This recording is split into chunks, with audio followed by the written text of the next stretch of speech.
Mga kantingeros, no? Mayroon tayong kasama na ito si Dato Mala.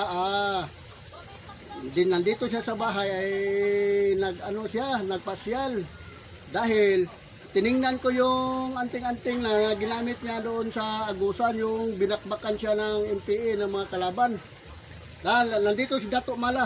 O, tayo ko si Dato Mala.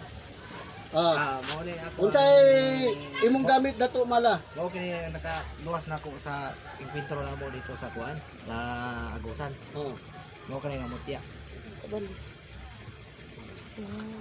Gamit ng Dato Mala. Ito picture ng Dato Mala. Wala ka maun sa na Dato Mala pagbirada sa mga kalaban, mga NPA. Wala gyud unta. Mga kantingero, no, ang gamit ni Dato Mala. Gikan nimo ang gamit Dato Mala. Gikan kang papadudong. Gikan kang papadudong iyahang gamit. Okay mga kantingeros, no, paki-like, share and subscribe.